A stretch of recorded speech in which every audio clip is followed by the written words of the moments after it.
Today we are going to start electric charge of class 12th physics. Students, previous class में हम लोगों ने electric charge के बारे में हम लोगों ने पढ़ा था। इलेक्ट्रिक चार्ज क्या होता है, इंट्रोडक्शन हमने देखा था, ठीक है, और कुछ बेसिक्स कॉन्सेप्ट भी हम लोगों ने देखा था। तो हम क्लास को आगे कंटिन्यू करते हैं। एक बॉडी चार्ज है या नहीं है, इसको हम लोग कैसे देखते हैं, how can be make out this body charge. इसके पहले एक चीज और, पुराने जमाने से हम लोग क्या देखते हैं, देखते थे कि बादलों के बीच में बिजली चमकती है और उसमें तेजी से एक स्पार्क होती है, तेजी से एक चमक होती है। तो हम हमेशा ये जानना चाहते थे कि हम लोग कभी उसे छुआ नहीं कि ये वाली चमक होती क्या है, लेकिन हम लोग जानना चाहते थे ये चमक है क्या। तो अर्थ पे उस समय एक्सपेरिमेंट कर रहे थे, फ्रिक्शन कर रहे थे, रबिंग कर रहे थे, बॉडी को चार्ज कर रहे थे, अलग अलग बॉडी को चार्ज कर रहे थे हम लोग, ठीक है। कभी हमने ग्लास को रगड़ के चार्ज किया था, तो कभी प्लास्टिक को रफ करके चार्ज किया। जब दो चार्ज की हुई बॉडी, प्लास्टिक की और ग्लास की, ये दोनों चार्ज हैं, कैसे पता चला, ये पेपर को उठा सकते हैं, ठीक है, ये भी पेपर को उठा सकते हैं, ये भी पेपर को उठा सकते हैं, दोनों चार्ज है। और इन दोनों को जब हम ऐसे लेके आते हैं, ठीक है, पास में लेके आते हैं, ओके, तो हम क्या देखते हैं कि इसके बीच में एक स्पार्क होता है, ये दोनों के बीच में स्पार्क होता है, तेजी से स्पार्क हुआ। वो स्पार्क को जब हमने देखा तो हमने सोचा कि ऐसा स्पार्क तो बादलों के बीच भी देखते हैं, हो सकता है यही इलेक्ट्रिक चार्ज वहां भी होगा। और जब स्पार्क हो जाता है तो इसके बाद इसकी ताकत खत्म हो जाती है, अभी पेपर को नहीं उठा सकता है। तो एक वर्ड यूज करते हैं, वो क्या वर्ड यूज करते हैं, डिस्चार्ज। अब ये बॉडी क्या हो गई, डिस्चार्ज हो गई, ठीक है। तो चार्ज के अपोजिट क्या होता है, डिस्चार्ज होता है। तो ये डिस्चार्ज कब हुआ, जब स्पार्क हुआ, इसमें स्पार्क हुआ तब ये क्या हुआ, डिस्चार्ज हुआ, ठीक है। तो so we call it electric discharge, electric charge getting charge to this body so that develop characteristics to attract electric discharge. It is that a spark which discharges of which makes away with the strength of the body. इसकी ताकत चली गई, वो क्या कहलाएगा, वो क्या कहलाता है, इलेक्ट्रिक डिस्चार्ज। और यही चीज हम आकाश में बादलों के बीच भी देखते थे। तो हम क्या सोचते थे कि वहां पे इलेक्ट्रिक डिस्चार्ज हो रहा है, लेकिन हमारे पास कोई सबूत नहीं था। इसके लिए जो हमारे साइंटिस्ट थे, बेंजामिन फ्रैंकलिन, उन्होंने एक्सपेरिमेंट किया। That experiment is very famous, that is kite experiment, ठीक है। उन्होंने क्या किया, एक पतंग उड़ाई और उसको बादलों तक भेजा, इतनी ऊपर कि अगर वहां पे चार्ज होगा तो वो चार्ज चलकर पतंग के धागे के साथ आएगा और धागे के साथ बॉडी में जाएगा और बॉडी से नीचे अर्थ में जाएगा। जब वो चार्ज बॉडी से जाएगा तो कुछ फील होगा, कुछ एक्सपीरियंसेस होंगे, कुछ शॉक लगेगा। इसके लिए उन्होंने वो पतंग को वहां पहुंचाया, शॉक नहीं लगा। फिर उन्होंने सोचा कुछ ऐसी बात होगी कि वो चार्ज पतंग के धागे से आना पसंद नहीं कर रहा है, ओके। तो मेटल में से चार्ज जल्दी आता है, ये हमने अर्थ पे एक्सपेरिमेंट करके देखे हैं, ठीक है। देखा था कि मेटल से चार्ज आता है। तो उन्होंने उसके साथ एक चाबी बांध दी मेटल की, फिर उसको ऊपर भेजा, तब भी नहीं आया शॉक, ठीक है। अब उनको समझ में नहीं आया कि अब चार्ज मेरी बॉडी में क्यों नहीं आ रहा है। इसी एक्सपेरिमेंट के बीच एक्सपेरिमेंट कर रहे थे, तभी बरसात हो गई, तो धागा गीला हो गया। जैसे ही धागा गीला हुआ, उनकी पतंग बादलों में थी, तो वहां पर स्पार्क हुआ। जैसे ही स्पार्क हुआ, उनके हाथों में शॉक लगा। ये एक्सपेरिमेंट प्रूफ हो गया। पहली बार किसी को शॉक लगा तो खुश हुआ, क्यों, क्योंकि उनका एक्सपेरिमेंट प्रूफ हो गया, ठीक है।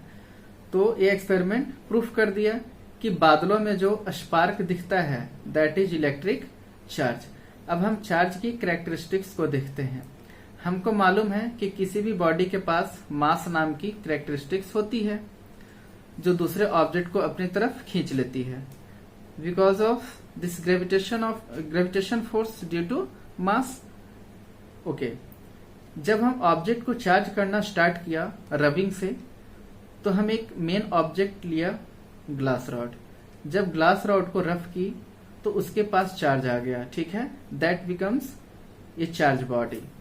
फिर प्लास्टिक को लिया, उसको रफ किया तो उसके पास भी चार्ज है, प्लास्टिक के पास भी चार्ज है, ग्लास के पास भी चार्ज है, दोनों के पास चार्ज है। जब ग्लास को पास में लेके आए, ग्लास पास में लेके आए तो क्या हो रहा है, रिपल्सन हो रहा है। यहाँ देखिए ग्लास ये क्या कर रहे हैं, एक दूसरे को रिपल्सन कर रहे हैं। यहाँ प्लास्टिक है, ये भी दोनों को क्या कर रहे हैं, रिपेल कर रहे हैं, ठीक है। और ये देखिए ग्लास प्लास्टिक, ठीक है, ये दोनों को क्या कर रहे हैं, ये अट्रैक्शन हो रहा है, यानी कैसा है, ये डिसिमिलर चार्ज है। तो हमने देखा कि जो सिमिलर था उसमें क्या हुआ, रिपेल हुआ, और जो डिसिमिलर था उसमें क्या हुआ, अट्रैक्शन हुआ, ठीक है। Okay, electric charge shows both the properties attraction as well as repulsion. This can be explained only if we accept that there are two types of charges.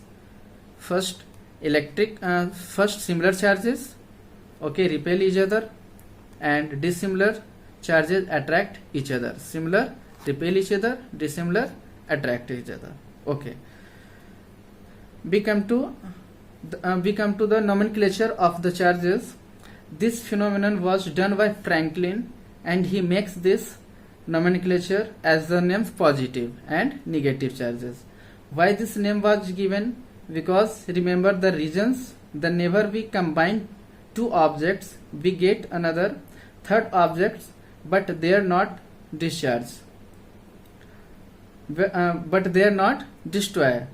Okay, that glass has got one charges, plastic after rubbing, ये भी एक charge body है। और जब हम इन दोनों को touch करते हैं तो इसके बाद दोनों के पास चार्ज नहीं है, ठीक है। जैसे ही हमने दोनों को टच किया तो दोनों के पास चार्ज नहीं है, तो इसके बाद दोनों के पास चार्ज नहीं है, तो चार्ज गया कहाँ, चार्ज खत्म हो गया। ये कैसे, ये एक कैसा फिनोमेना है। इस फिनोमेना को हमने मैच किया, किसके साथ मैच किया, मैथमेटिक्स के साथ, मैथमेटिक्स के एक फिनोमेना के साथ हमने मैच किया।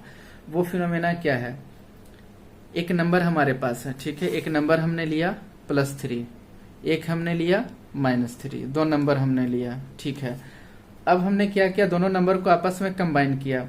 तो जब हमने कंबाइन किया तो क्या मिलता है, 0, +3 और उसको कंबाइन करिए -3 से, तो क्या मिलेगा, 0, यानी दोनों गायब हो गए। इसी तरह ग्लास के पास चार्ज है, प्लास्टिक के पास चार्ज है, ठीक है, दोनों को टच किया तो चार्ज गायब हो गया। ओके, तो न ग्लास के पास चार्ज रहा, नहीं प्लास्टिक के पास चार्ज रहा, नहीं थर्ड किसी के पास चार्ज रहा, तो चार्ज हुआ क्या, तो चार्ज हो गया 0। ग्लास वाले चार्ज का नोमेनक्लेचर क्या हुआ, पॉजिटिव, और प्लास्टिक वाले का नोमेनक्लेचर हुआ निगेटिव। तो इस तरह से हम लोग उनके नाम क्या रख दिए, प्लस रख दिए और एक को माइनस रख दिए, ठीक है, प्लस एंड माइनस। अगर हमें इसका रीजन लिखना पड़े, ठीक है, नोमेनक्लेचर का अगर क्वेश्चंस आते हैं एग्जाम्स में, तो इसका अगर हमें रीजन लिखना होता है तो ये हमें ये रीजन लिखा है, ठीक है, इसको रीजन्स को हम लिख देंगे, ठीक है। ओके, अब देखिए, a body is having a very large number of positive and negative charges both, ठीक है, एक बॉडी है उसके पास पॉजिटिव और निगेटिव चार्जेस हैं। Okay, but both are in equal numbers, so when both are in equal number then what is net charge, net charge क्या होगा, तो net charge is answer, net charge will be 0। The number of positive charges equal to number of negative charges and both charges are in the same body. If there is a body, okay, positive charge particle है, positive negative charge है, ठीक है, जितना positive है उतना ही negative है। यहाँ देखिए पॉजिटिव इक्वल टू क्या लिखा है हमने, निगेटिव लिखा है, ठीक है। अब देखिए, तो जितना पॉजिटिव है उतना ही क्या है, निगेटिव चार्ज है, तो नेट चार्ज क्या हो गया, 0। Now suppose we take out two negatively charge particle, which one will becomes excess. Okay, तो आंसर है पॉजिटिव एक्सेस, पॉजिटिव एक्सेस हो जाएगा।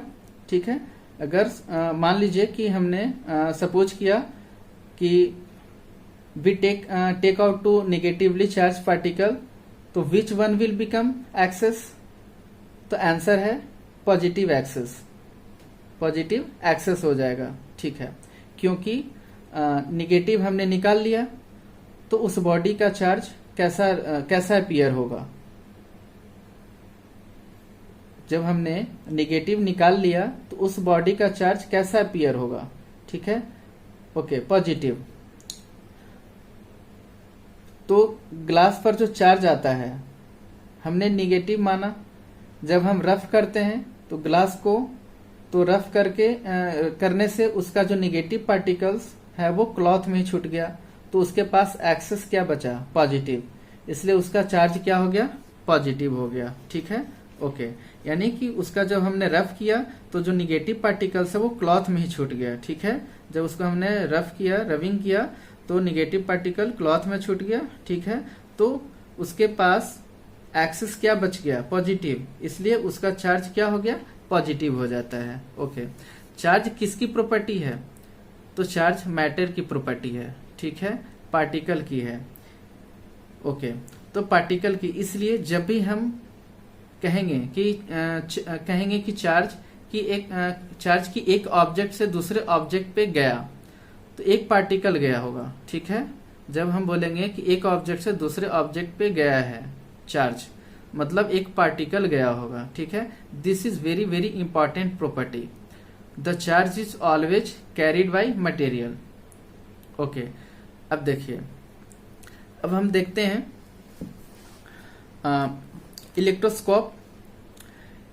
ये इलेक्ट्रोस्कोप बेसिकली दो मेटल की स्ट्रिप होती है। ठीक है, चौड़ी स्ट्रिप होती है, चौड़ी चौड़ी, बहुत मोटी, बहुत छोटी होती है। ठीक है, बहुत छोटी है मेटल की जो स्ट्रिप है, बहुत पतली होती है, मेटेलिक फाइल। ठीक है, बहुत पतली होती है ये। ओके, इन मेटल फाइल को एक मेटल की डंडे के साथ हम लगा देते हैं। ठीक है, इसको लगा दिया।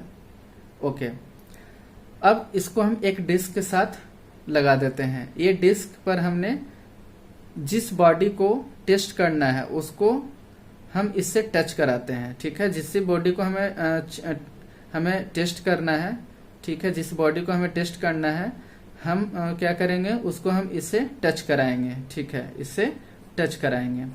अब देखिए, टच कराते हैं, अगर हम यहाँ पर इसको टच कराएंगे तो वो वाला चार्ज पूरी बॉडी में चला जाएगा, जिससे जो भी हम पॉजिटिव, अगर जो भी बॉडी हम टच कराएंगे तो पूरी जो चार्ज है वो क्या होगा, वो पूरी बॉडी में चला जाएगा। ठीक है, जब वो चार्ज इस बॉडी में चला जाएगा तो मान लीजिए कि ये पॉजिटिव चार्ज है। ठीक है, कौन सी चार्ज है हमने टच कराया, पॉजिटिव चार्ज है। ठीक है, तो ये पूरी बॉडी में क्या चली गई, पॉजिटिव चार्ज। ठीक है, ओके, अब देखिए, तो ये मान लीजिए इसमें पॉजिटिव चार्ज है, तो ये भी पॉजिटिव हो गया, क्योंकि एक ही दूसरे से जुड़े हुए हैं दोनों। अगर दोनों पॉजिटिव हो गया, यानी पॉजिटिव पॉजिटिव को क्या करता है, रिपेल, ये भी पॉजिटिव, दोनों को क्या करेगा, रिपेल करेगा। ओके, तो ये दोनों को क्या किया, रिपेल किया, और ये रिपल्सन फोर्स के कारण ये ऐसा हो जाएगा। ठीक है, तो देखिए, एक ऐसा सिचुएशन आ जाएगा कि ये दोनों क्या करेगा, एक दूसरे को रिपेल करेगा। ओके, तो what does it proof, it proof that this body is which we are touching, this body is a charge body. यहाँ पे चार्ज मिला या नहीं मिला, इसको देखने के लिए हम इलेक्ट्रोस्कोप यूज करते हैं। ठीक है, इसको एयर से कोई डिस्टरबेंस ना हो, ये इतनी पतली होती है कि अगर एयर हो तो इससे क्या होता है, वो इफेक्टेड हो सकते हैं। ठीक है, ओके, ये इतनी पतली होती है, अगर ये मान लीजिए कि पतली नहीं, ये मोटी होगी, तो क्या होगा कि ये ग्रेविटेशन फोर्स के कारण ये मूव नहीं करेगा। इसमें बहुत सारे चार्ज, इसमें ज्यादा चार्ज चाहिए। ठीक है सॉरी, तो इसलिए इसको कैसा होता है, बहुत हल्की, बहुत पतली फाइल होती है। ठीक है, गोल्ड फाइल होती है, बहुत पतली होती है, तो ये एयर से वो इफेक्टेड ना हो, ठीक है, डिस्टरबेंस ना हो, इसलिए B put in a glass jar, ठीक है, इसको हम पुट कर देते हैं, ठीक है, ग्लास जार से हम, ओके, ठीक है। अब देखिए एक्सपेरिमेंट करके एक सीरीज बनाई हमने, बहुत सारे लैब में एक्सपेरिमेंट हुआ, ठीक है, बहुत सारे एक्सपेरिमेंट हुआ, एक्सपेरिमेंट करके एक सीरीज बनाई गई, उस सीरीज को हम कहते हैं इलेक्ट्रोस्टैटिक सीरीज। ये बहुत इंपॉर्टेंट है। उसमें सभी मटेरियल को सीरियल वाइज लिख दिया गया, ठीक है।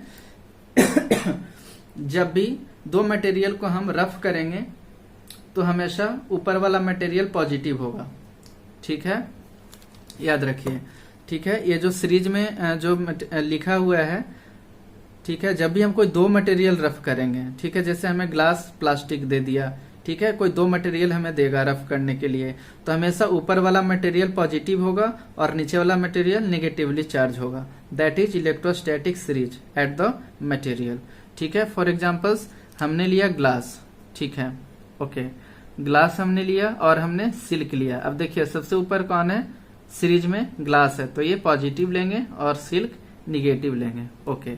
अब हमने देखो मान लिया हमने सिल्क लिया और सीलिंग वैक्स लिया।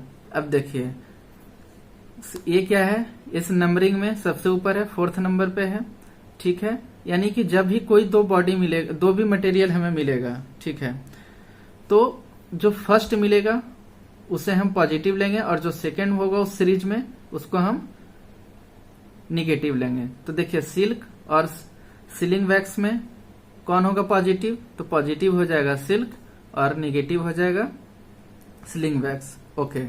अगर हमें ग्लास और प्लास्टिक लिया गया, दो हमें मटेरियल दिया गया, ग्लास और प्लास्टिक, ठीक है। अब बताइए दो बॉडी है, ग्लास है, प्लास्टिक है, तो ग्लास क्या हो जाएगा पॉजिटिव और प्लास्टिक क्या हो जाएगा निगेटिव, ओके, ठीक है। तो ऐसे हम क्या करते हैं, हम निकाल लेते हैं, ठीक है। तो वो ये क्या कहलाता है, electrostatic series of the material, ठीक है। तो इससे हम पता करते हैं किस बॉडी के पास कौन सा चार्ज है। एक सीरीज है, इस सीरीज को याद रखना है और इतना ध्यान रखना है कि जो सबसे पहले हमें रहेगा सीरीज में मिलेगा वो पॉजिटिव होगा और जो सेकंड नंबर पे आएगा वो निगेटिव होगा, ठीक है। एक छोटी सी चीज रह गई है, वो मैं भी बता देता हूं। जब किसी बॉडी को चार्ज मिलता है, जब किसी बॉडी को चार्ज मिलता है तो हम क्या कहते हैं, उसका इलेक्ट्रिफिकेशन हो गया। क्या हो गया उसका, electrification, okay. Electrification that means it has acquired A charge. और जब इलेक्ट्रिफिकेशन चला गया तो क्या होगा, बॉडी इज डिस्चार्ज। तो इलेक्ट्रिफिकेशन की मीनिंग क्या है, इलेक्ट्रिफिकेशन का मीनिंग है एक्वायरिंग चार्ज, ठीक है, चार्ज को एक्वायर करता है, okay, that is called electrification. Exam में पूछा जाता है, इसको आप ध्यान रखिएगा, ओके। तो यहां मैंने लिख दिया है इलेक्ट्रिफिकेशन एक्वायरिंग चार्ज, ओके, ठीक है। तो आगे हम नेक्स्ट क्लास में हम देखेंगे, बहुत ही इंपॉर्टेंट टॉपिक है इलेक्ट्रॉन थ्योरी। हम इलेक्ट्रॉन थ्योरी के बारे में भी पढ़ेंगे, ठीक है। और उसके बाद आगे नेक्स्ट कूलम्ब्स लॉ देखेंगे, ठीक है। Thank you.